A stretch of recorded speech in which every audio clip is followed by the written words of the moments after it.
This is a CBS News special report. I'm John Dickerson. Music mogul Sean Diddy Combs was just sentenced to more than 4 years in prison. The 55-year-old was convicted back in July on 2 counts of transportation to engage in prostitution. Combs had pleaded not guilty to all charges and was acquitted of 2 more serious charges, sex trafficking and racketeering, which would have led to a potential life sentence. Moments before he was sentenced, Combs apologized for his disgusting, shameful, and sick behavior. Those are his characterizations. Our Jerika Duncan is outside the courthouse. Jerika has covered this case from the beginning. Jerika, your thoughts? This was the most important day of this case, and Combs did give a statement about 12 minutes long where he spoke directly to the court.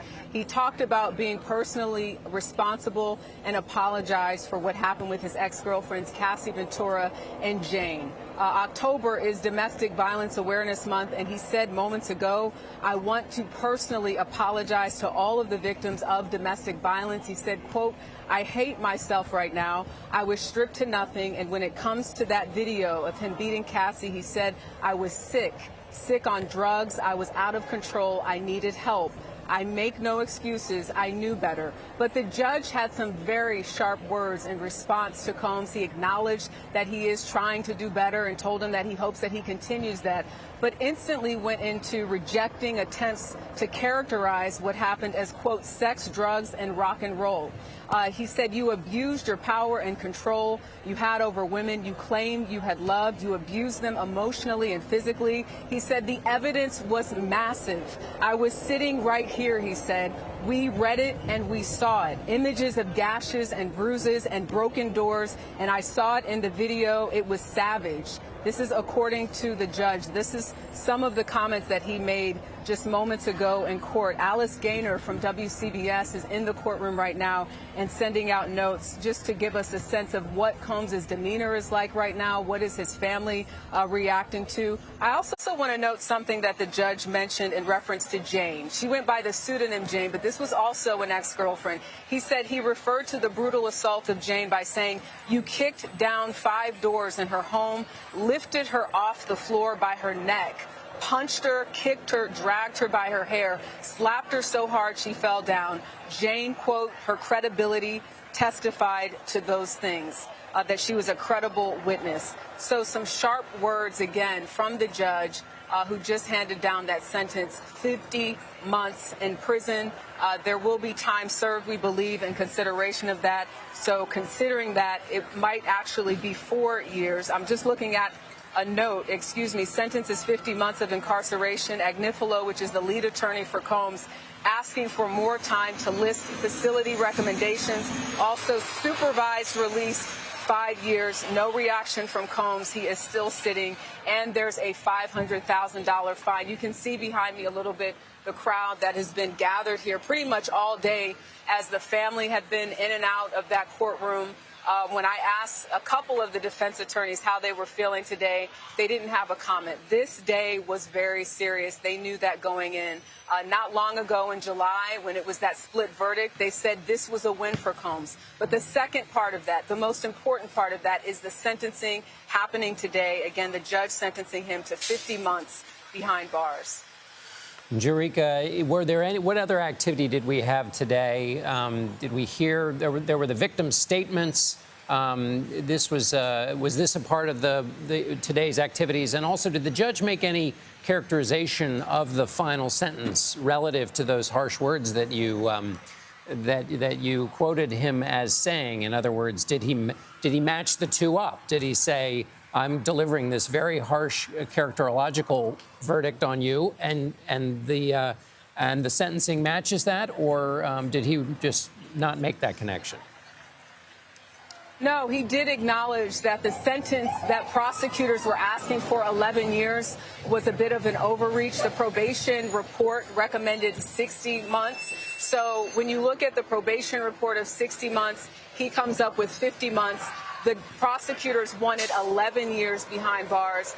It's not quite in the middle, but it's a far cry from the 14 months that the defense was asking for. Some other things worth noting, Combs was found guilty on the 2 counts of the Mann Act. This is transportation of people across state lines for the purpose of prostitution, and that is illegal in this country. Prosecutor Christy Slavic at one point during this testimony said that this case was not just about prostitution, but violence. She emphasized the violence. And that is what we heard a little bit from the judge today when he recanted some of the testimony that we heard during the trial.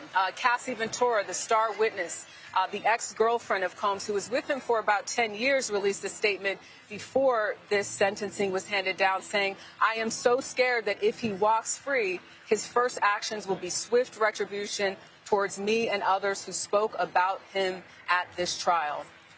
All right, Jerika Duncan, thank you so much. Criminal defense attorney Caroline Polisi is with us. Caroline, what's your reaction to this judgment? I think this is about as good of a sentence that Sean Combs and his lawyers could have hoped for. They did ask for 14 months, which is essentially time served. But when probation came in with that assessment, which was 60 months to 72 months, clearly the judge took that into consideration.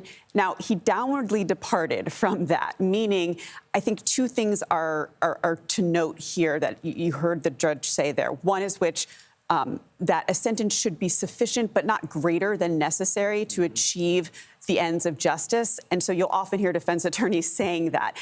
The second is that similarly situated defendants, you want no discrepancies in similarly situated defendants. When you look at all of the Mann Act guilty verdicts sort of in this jurisdiction, this is a pretty high sentence. And so I think the judge didn't want to get out of that heartland of the sentences while taking into account the violence here. That's the biggest issue here. Well, right. So on the one hand, you're saying Joe Schmo comes in, has a Mann Act violation. You want the sentences to be the same to hold up that important judicial principle that all people are.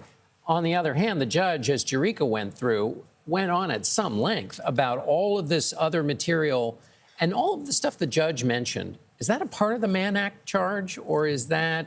Interesting. So it's not. So remember, it was a huge win for his defense when he was acquitted of those sex trafficking charge, which is essentially a Mann Act charge with the element of violence.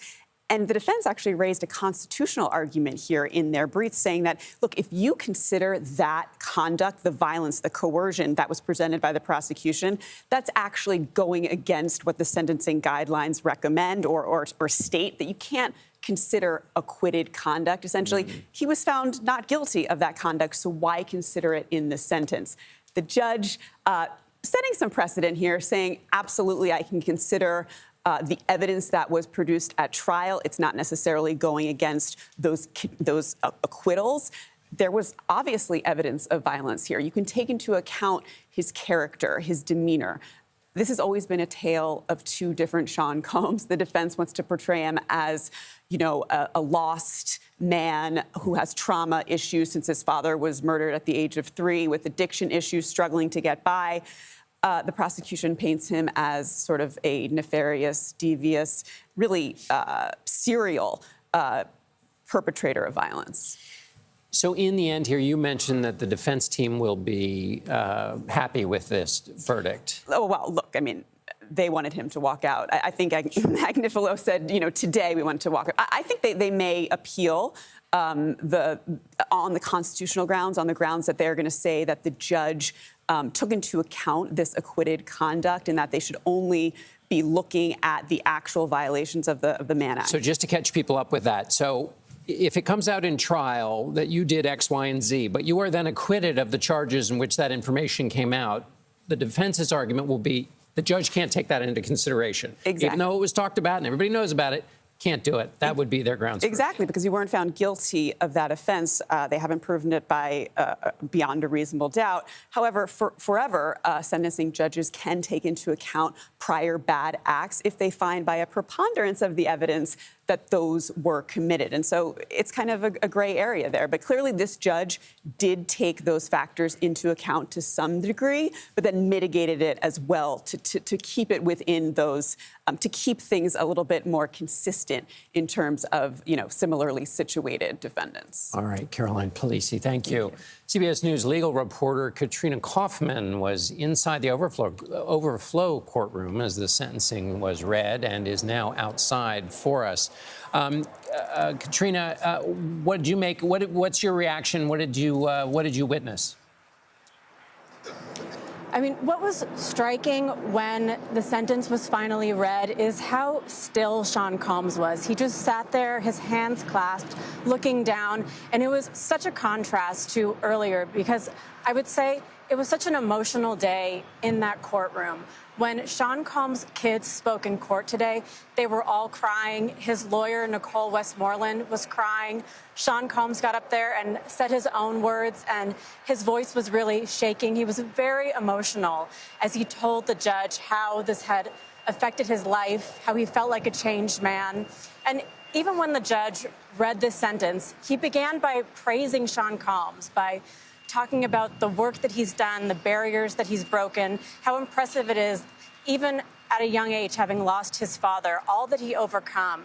But he said that all of that could not wash away the record of this case, the evidence that we saw in that courtroom. He also pointed to the fact that some of this aggravating behavior, the violence, took place even after Combs already knew that he was being investigated.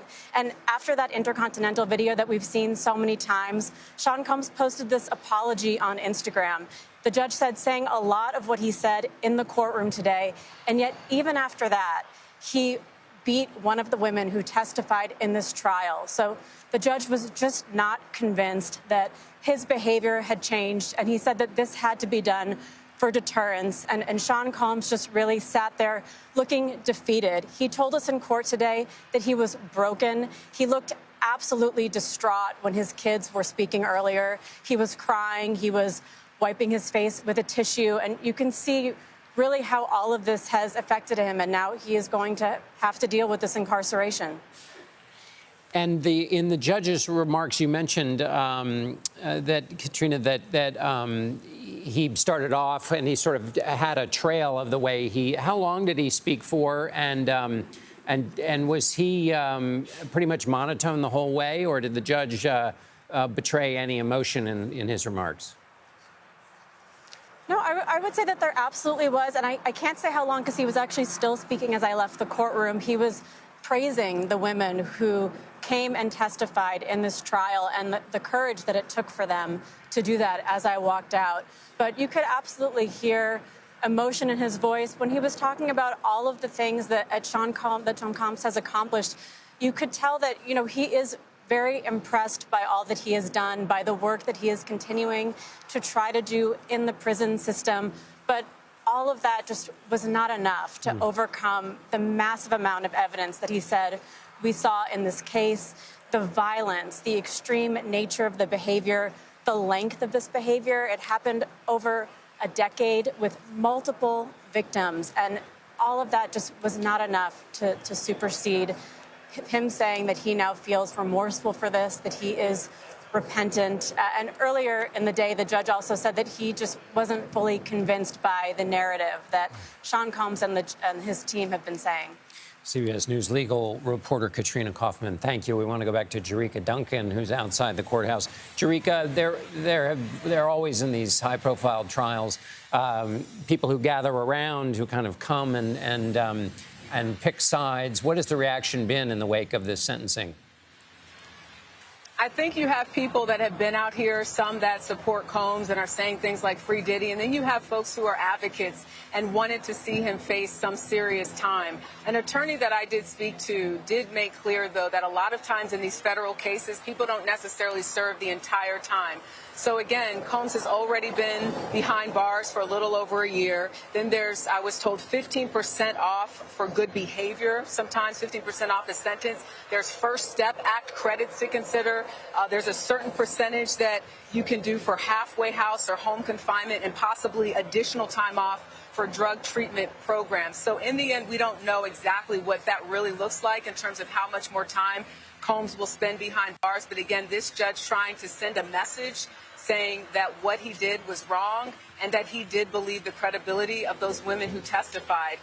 Court just adjourned, but I want to leave you with a couple of thoughts from the judge. He looks over at Combs and says, you are going to get through this. There is light at the end to help people like him. You will have a chance, he says, to show your children and the world that accountability and change is possible. Jerika Duncan from outside the courtroom, courthouse, Jerika, thank you so much.